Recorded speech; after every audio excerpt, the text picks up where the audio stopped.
In the shadow of the Carpathian Mountains stands the ruins of Čachtice Castle, a place haunted by a monstrous secret.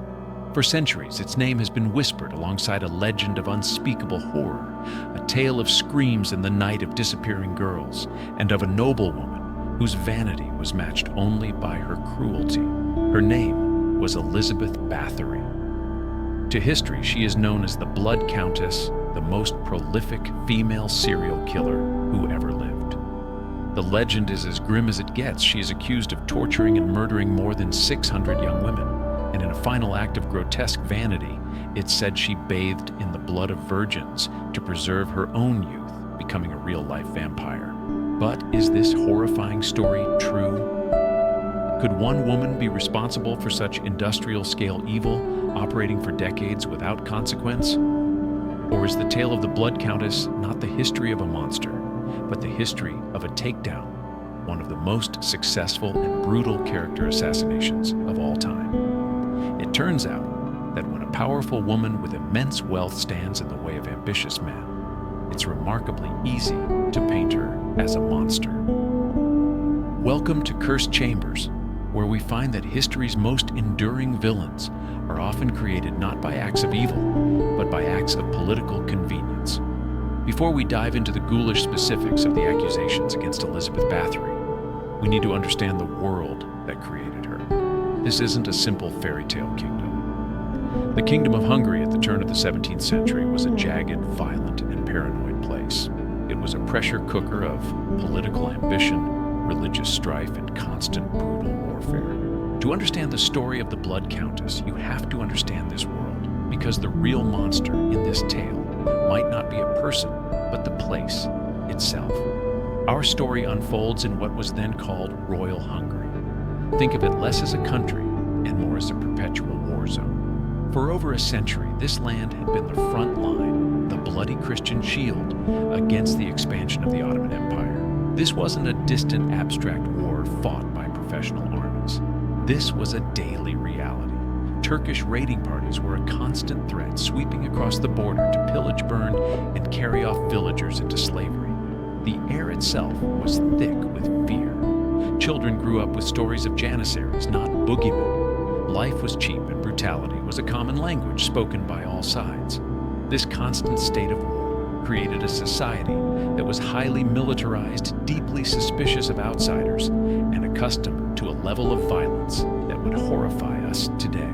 It also created a class of warrior nobles who were seen as national heroes, their cruelty on the battlefield celebrated as a necessary virtue for the survival of the kingdom. At the same time, Hungary was in a deeply dysfunctional relationship with its supposed protectors, the Habsburg dynasty, who ruled from Vienna. The Hungarian nobles had reluctantly accepted a Habsburg king, but they guarded their ancient rights and privileges with a fierce, almost fanatical pride.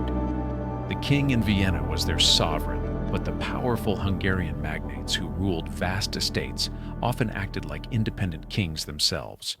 This created a constant, simmering political tension. The Habsburgs wanted to centralize power and turn Hungary into just another imperial province. The Hungarian lords wanted to keep their power, their land, and their tax exemptions. It was a political Cold War, always one crisis away from turning hot. And Elizabeth Báthory was born not just into this world, but at the very apex of it.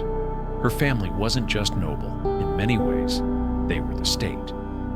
To grasp the scale of this story, you need to understand two things about 17th century Hungary: the absolute power of the aristocracy and the unparalleled power of the Báthory family.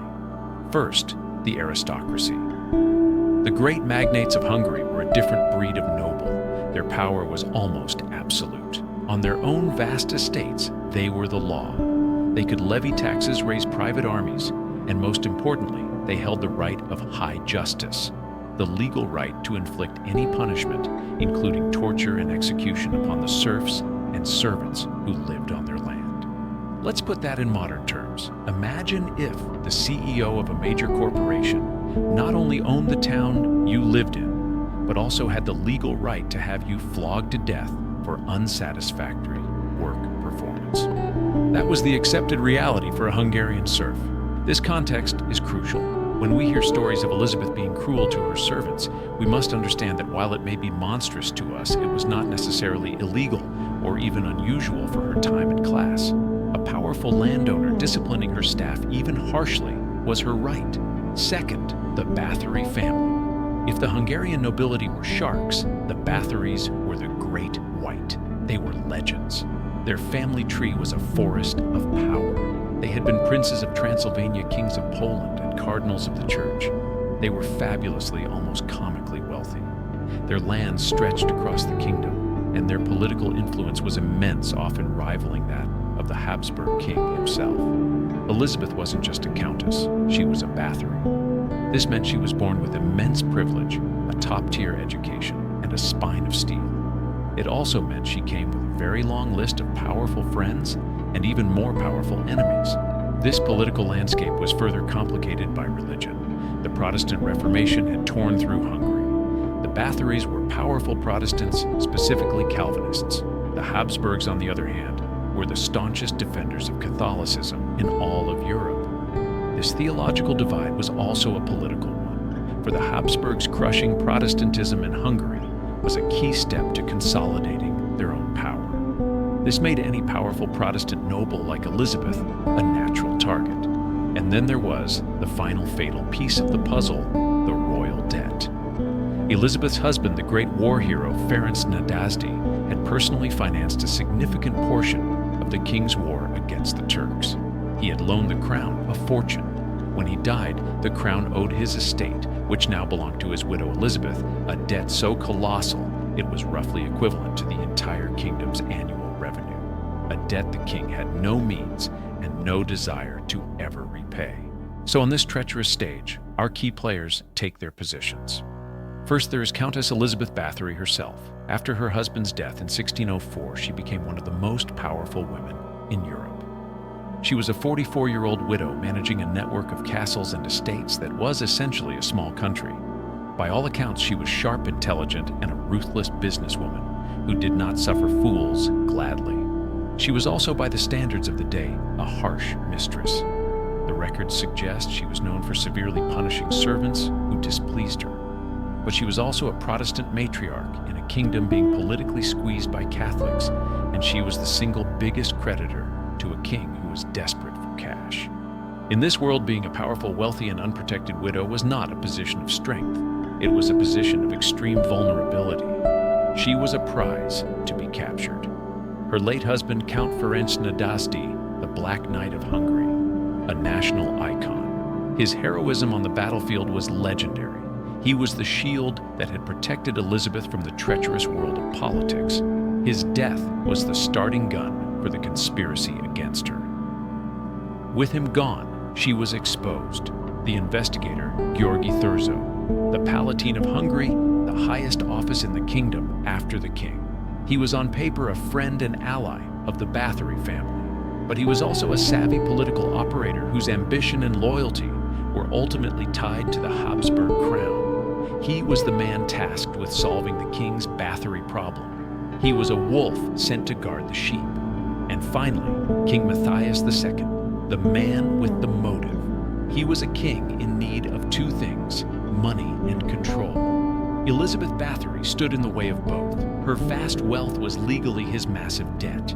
Her independent power was a symbol of the Hungarian nobility's defiance that he needed to crush.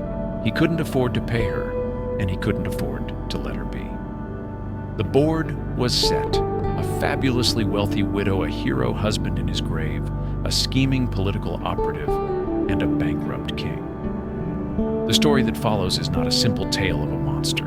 It's a political assassination where the weapons were not daggers and poison, but rumors, witness statements, and a legend that would echo in eternity. The story of how a powerful noblewoman becomes a legendary monster doesn't happen overnight. It's a slow burn. It begins with whispers which grow into rumors which are then formalized into accusations. It's a process of narrative construction where a reputation is slowly, deliberately, and publicly dismantled before its owner is. What happened to Elizabeth Báthory was not a sudden discovery. It was a carefully managed demolition, built piece by piece until the whole structure of her life came crashing down. For years after her husband's death in 1604, Elizabeth Báthory ruled her vast estates from her collection of castles, primarily the formidable Čachtice Castle. For the peasants in the villages below the castle was a source of both employment and fear. It was the center of power, a place where a young girl could be sent to work as a servant, earning a wage that could support her family. It was a path to a better, warmer, more well-fed life than could be found in the fields. But sometime around 1609, the whispers began. It would start simply. A family would send their teenage daughter, let's call her Ilona, up to the castle to serve as a chambermaid. She would be excited, nervous, carrying her few belongings. Weeks would pass, then months. The family would hear nothing. At first, there would be rationalizations. Perhaps she was busy. Perhaps she wasn't allowed to send messages. Perhaps she had found a new life, a new suitor. Castles were like black holes. They had their own rules, and the world outside rarely glimpsed within. But then another family in a neighboring village would have the same story. Their daughter Dorota also went to work at the castle. She too fell silent. Then a third and a fourth. The pattern, at first invisible, began to take shape. Coincidence started to look like correlation. In the taverns and at the market stalls, the stories would be traded over cheap wine and buzzing flies. People would connect the dots. The girls who went up to the castle weren't running away. They were vanishing. This is where the fear began to curdle into something darker. The existing reputation of the Countess, a stern, demanding, and often harsh mistress, provided fertile ground for these new terrifying rumors. The stories that trickled down from the castle walls, carried by fearful servants or disgruntled former employees, were not yet of bloodbaths or vampirism. Those grand horrors would come later. The initial tales were more intimate, more grounded, and perhaps more believable. They spoke of the Countess's violent temper. A girl would be punished for a minor mistake, a poorly arranged dress, a misplaced hairpin, not with a simple reprimand, but with savage beatings. They whispered of girls being stuck with needles under their fingernails for stealing a piece of fruit, or being forced to stand barefoot in the snow until their feet froze to the ground. We must be clear, in a world where judicial torture was standard practice and a mistress had immense power over her servants, some of these stories may well have been true. Elizabeth was likely a cruel woman, but in the echo chamber of village gossip, truth and exaggeration began to merge. Every missing girl was now a victim. Every story of punishment was now a story of sadistic torture. Fact was becoming folklore, and Elizabeth Báthory, the powerful widow in the castle, was slowly being recast as the ghoul of Čachtice, the devourer of young girls. The whispers were getting louder, and soon someone in a position of authority would be forced to listen. For a long time, the rumors remained just that local gossip, a problem for the peasantry, and therefore not a problem for the powerful. But the turning point came when the whispers found a voice with a title. A local Lutheran minister, István Magyari, began to hear these stories from his parishioners. Unlike others, he did not dismiss them, whether out of a genuine sense of pastoral duty or a dislike for the powerful Calvinist Countess. He decided to act. He began to formally document the complaints, giving the scattered rumors an air of official legitimacy. His complaints and those of others began to work their way up the slow bureaucratic ladder of 17th century government. Local officials became aware. The stories were no longer just campfire tales. They were now matters of official record. And eventually, they reached the highest court in the land, the royal court of the Habsburg king, Matthias II, in Vienna. For King Matthias, this news was not a horrifying revelation of monstrous crimes. It was a political godsend. Let's be cynical for a moment, because the politics of the time certainly were. The king was facing two major problems that were embodied in one person. First, he owed the Báthory estate a crippling amount of money. Second, Elizabeth represented the very class of powerful, independent Hungarian nobles he was trying to bring to heel. The rumors about her provided him with the perfect weapon, a moral pretext to solve a political and financial problem. He could now move against his powerful creditor and rival not as a tyrant, but as a righteous king seeking justice for the common folk. It was the political equivalent of getting a perfectly timed anonymous tip that your biggest business rival has been evading taxes. It was a gift. The king acted swiftly. he officially tasked the highest-ranking official in Hungary, the Palatine György Thurzo, with launching a formal investigation. This was a masterstroke of political theater. Thurzo was a Báthory family friend, so his involvement gave the investigation a veneer of impartiality. But Thurzo's ultimate loyalty was to the king and to his own ambition. He was given a royal command to find out the truth about the Countess of Čachtice, and Thurzo understood perfectly well what kind of truth the king was looking for. Thurzo began his work in 1610 not by confronting Elizabeth, but by building a case in the shadows. He dispatched his agents to the villages around her castles, and they did what they were sent to do. They collected stories. They formalized to the gossip. The dossier grew thick with third-hand accounts, terrifying rumors, and lists of names of missing girls, transforming local folklore into a body of official-looking evidence. Thurzo now had his paper trail, but paper wasn't enough. He needed a dramatic, undeniable event that would allow him to act decisively and seize control. He needed to catch the monster in her lair. By the end of 1610, Thurzo decided he had enough. He wasn't going to get bogged down in a lengthy legal battle with one of the most powerful families in Europe. A public trial would be messy, unpredictable, and would allow the Báthory family to rally their allies. He needed a coup de grâce. He opted for a strategy of overwhelming force and narrative control, a surprise raid. On the night of December 29, 1610, György Thurzo, accompanied by his personal soldiers and a handful of local officials, stormed Čachtice Castle. There was no warning, no announcement. It was a swift military-style operation. The only detailed account we have of what happened that night comes from Thurzo himself, written in a letter to his wife. It's a document that is both a piece of historical evidence and a masterclass in public relations. According to Thurzo, the scene they burst in upon was a charnel house. He wrote that they found one girl dead, another, lying nearby, her body broken by torture, but still living, and a number of other women locked away in a makeshift prison, awaiting their turn. He painted a picture of undeniable active evil, a scene so horrific that it demanded immediate action. There was no time for legal niceties, no need for a trial. The Countess was in his telling, caught literally red-handed. Based on this discovery, Thurzo acted with stunning speed. Elizabeth Báthory was immediately placed under strict house arrest within her own castle walls.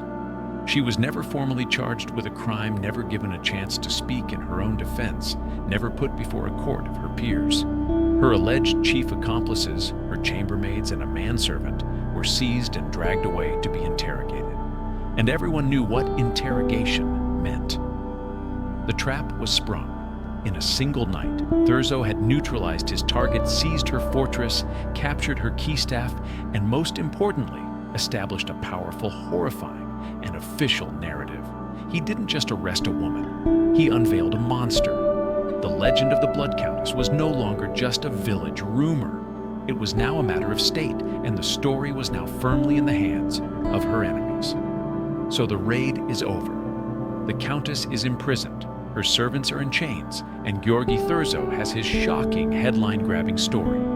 The official narrative is set. A monstrous noblewoman has been caught in the act of butchering innocent girls. Now you would expect the next step to be a trial, right? A grand public spectacle where evidence is presented, defenses are made, and a verdict is reached by a court of her peers. You would be wrong. Elizabeth Báthory, the woman at the center of the most sensational criminal case of the century, was never put on trial. She was never formally charged, never allowed to speak in her own defense, never given her day in court. Why? Because a real trial was the last thing her accusers wanted. A trial is unpredictable. A trial has rules. A trial would have allowed her powerful family to intervene. Instead of a trial for the Countess, what happened next was a carefully staged piece of legal theater designed to accomplish one thing: to prove her guilt without ever having to face her. Welcome to the Chamber. The official story is a masterfully constructed horror movie. Now we're going to turn on the lights and look at how it was made. Just 1 week after the raid in January 1611, the trial began. But the person in the defendant's chair was not Elizabeth. The defendants were her 4 closest servants and alleged accomplices, her chambermaid Dorothea Sentes, her old nurse Ilona Jos, the manservant Janos Uivari, and another local woman Katerina Benica. This was not a trial designed to find the truth. It was a show trial designed to produce confessions that would retroactively justify the raid and condemn their imprisoned mistress by association. The entire proceeding was a brutal, efficient sham. The judges were handpicked by Thurzo. The evidence presented consisted almost entirely of the dossier of rumors he had already collected, and most importantly, the confessions of the accused themselves. And how were these confessions obtained? Exactly how you'd expect. The 4 were systematically and horrifically tortured. The official court records, with chilling administrative calmness, detail the methods. Their fingernails were torn from their hands. Their bodies were burned with red-hot irons. They were subjected to the rack. After enduring such agony, it's no surprise that they confessed. They confessed to everything they were asked to and more. They admitted to helping the Countess torture and murder a vast number of girls. They gave lurid contradictory details of beatings, stabbings, and mutilations. A confession obtained under these conditions is not a statement of fact. It is the last desperate scream of a human being saying whatever it takes to make the pain stop. It holds zero evidentiary value. But it was exactly what Thurzo needed. The verdict was a foregone conclusion. Guilty. The sentences were carried out immediately and were designed for maximum public horror. Dorothea and Ilona, the 2 primary female servants, had their fingers ripped off with pliers before being burned alive at the stake. Janos Uivari was beheaded and his body also thrown on the pyre. Their swift, gruesome deaths served as a public spectacle, a bloody confirmation of the terrifying stories. The people now had their proof. The castle was a den of evil, and by extension, its mistress locked away in her tower must be the devil herself. With the accomplices dead and the public narrative cemented, the case against Elizabeth seemed closed. But when we look at the evidence with modern eyes, the entire structure falls apart. Exhibit A, the witness, testimonies. The foundation of the case was the dossier of over 300 witness statements collected by Thurzo. It sounds impressive, but it's a house of cards. When historians have analyzed these documents, they found that the vast majority of the statements are pure hearsay. They are a collection of "my cousin heard from a milkmaid whose brother said," and "it is rumored in our village that." Very few of the deponents claim to have actually seen anything themselves. Furthermore, the testimonies are riddled with contradictions. The number of victims fluctuates wildly from a few dozen to the fantastic figure of 650, a number provided by one of the tortured servants and conveniently entered into the official record. The alleged methods of torture change from one witness to the next. What the dossier really represents is not a factual account of criminal activity, but a masterfully compiled collection of every piece of negative gossip folklore and local resentment directed at a powerful and unpopular noblewoman over the course of decades. It was a weaponized rumor mill. Exhibit B, the bloodbath myth. Now we come to the most famous, most defining detail of the entire legend, the bloodbaths. Elizabeth Báthory, the vampire countess, bathing in the blood of virgins to retain her youth. It is a powerful, unforgettable, and ghoulishly cinematic image. It's the reason we're still talking about her 400 years later. And it is a complete and utter fabrication. You can search every single one of the 300 witness statements. You can read the transcripts of the tortured confessions from the 1611 show trial. You can comb through every letter written by Thurzo the King and anyone else involved in the case. You will not find a single mention, not one word, about Elizabeth Báthory bathing in blood. It simply wasn't part of the original accusation. So, where did it come from? The story first appeared in print in 1729, a full 115 years after Elizabeth's death. It was published by a Jesuit scholar named Laszlo Turodzai, who was writing a history of the region.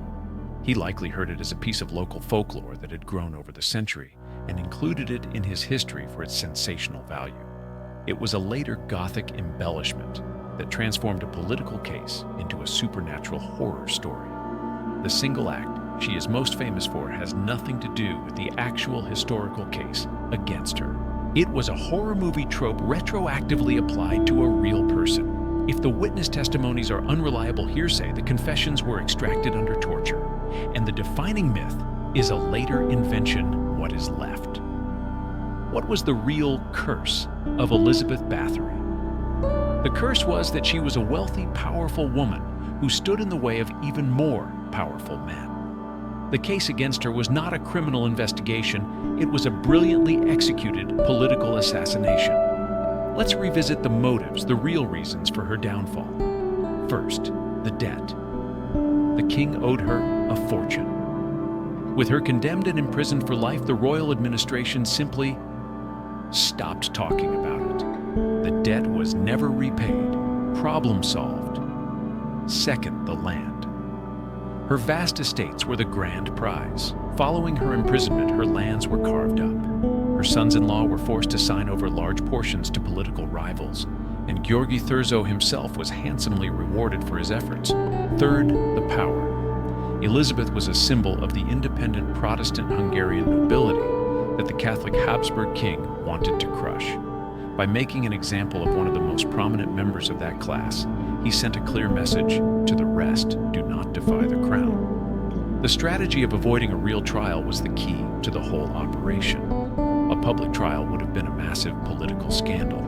It would have forced the presentation of flimsy evidence, and it would have given the powerful Báthory family time to rally their forces and defend their own. But by condemning her in private based on a swift raid and a sham trial of her servants, Thurzo and the king got everything they wanted with none of the risk.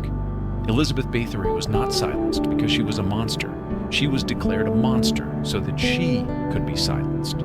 The real cursed chamber was not a torture room filled with diabolical instruments. It was the political backrooms of Vienna and Pressburg, where a woman's life and legacy were systematically destroyed to settle a debt and seize an inheritance. Her documented cruelty to her servants was real, but it was not the reason for her fall. It was merely the perfect, convenient excuse. The door to Elizabeth Báthory's room was bricked up, leaving her to fade into darkness. The records were sealed, her accomplices were executed, and her name was officially condemned. The case was closed, but for us in the chamber, the work is never truly over until we examine the aftermath, the long, dark shadow that an event like this casts over the centuries. We must render our own verdict and understand not just what happened, but why it still matters. So after clearing away the cobwebs of Gothic legend and the deliberate smoke of political conspiracy, who was the real Elizabeth Báthory? Was she the innocent victim of a ruthless plot, or was she the blood-soaked monster of fairy tales? The truth, as it so often is a messy and unsatisfying gray. The verdict of this chamber is not a simple one. Elizabeth Báthory was almost certainly not the supernatural serial-killing vampire of legend. The case against her was a legal travesty built on hearsay confessions, extracted under torture, and a political motive so strong it stinks up the historical record. The most sensational claims, the hundreds of victims, the bathing in blood, are later fabrications. On that count, she is a victim of one of history's most successful character assassinations. However, to declare her a pure and innocent victim would be to commit a different kind of historical malpractice. The evidence, even when viewed skeptically, suggests that Elizabeth was a product of her brutal time and her powerful class. She was likely a cruel, tyrannical, and abusive mistress. It is highly probable that her violent temper and harsh punishments led to the deaths of several of her servant girls over the years, whether through deliberate beatings or negligent mistreatment.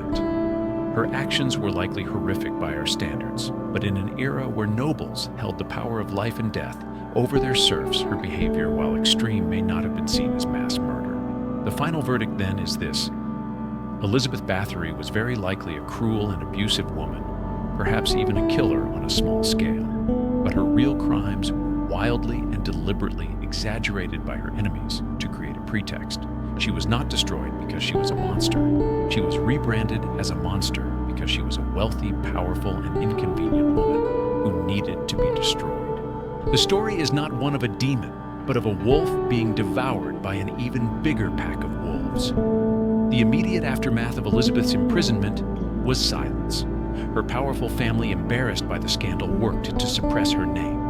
For nearly a century, she was a dark footnote, a local boogeyman in the folklore of the Carpathian Mountains.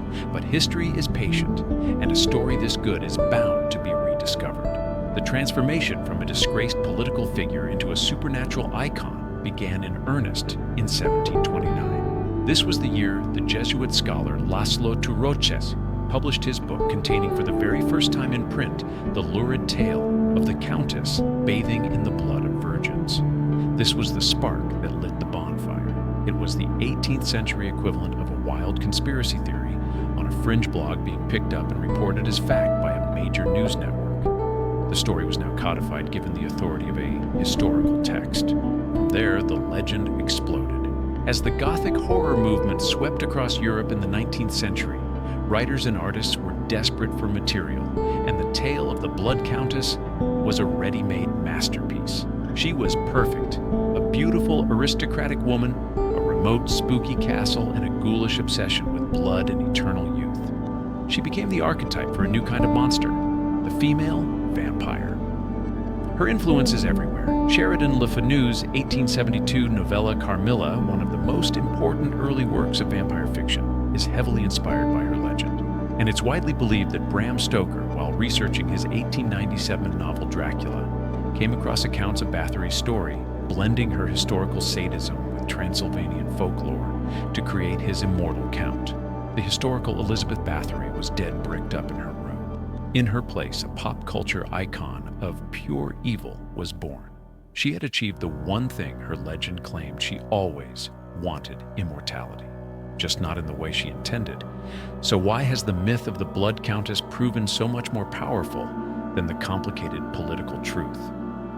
The answer, I think, tells us something fundamental about the stories we choose to believe. First, we simply love a good monster. A story about a secret political conspiracy to cancel a royal debt and seize land is, let's be honest, boring. It's complicated. It requires an understanding of 17th century Hungarian property law. But a story about a beautiful, evil countess who bathes in blood to stay young, that's fantastic. It's visceral, it's simple, and it's terrifying. We are drawn to the lurid and the sensational, often preferring a thrilling fiction to a mundane reality. The legend of Báthory persists because it's a better story than the truth. Second, her legend taps into a deep, enduring, and often misogynistic fear of powerful women. Think about her profile: an independent, intelligent, enormously wealthy widow who held absolute authority in a man's world. She answered to no one. In the 17th century, such a figure was a profound anomaly, a threat to the established patriarchal order.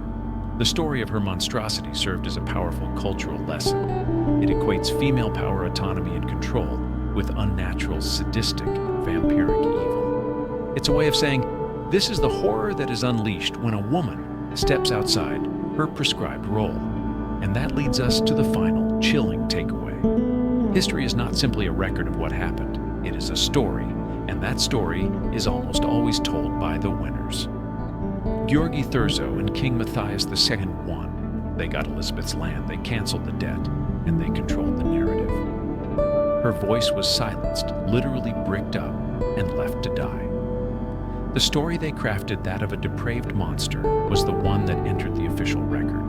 The even more fantastic legend that grew from it is the one that has survived in our collective consciousness. Elizabeth Báthory's true story is the ultimate cautionary tale of how power, greed, and propaganda can conspire to rewrite a person's identity, turning a human being flawed and cruel, though she may have been, into a myth. The real horror isn't the thought of a woman bathing in blood. The real horror is knowing how easily the truth can be buried and how eagerly we will dance on its grave as long as the story is good. Who is history's most misunderstood villain? Let us know your thoughts in the comments. And if you wish to unlock more of history's cursed chambers, be sure to subscribe. The past is waiting.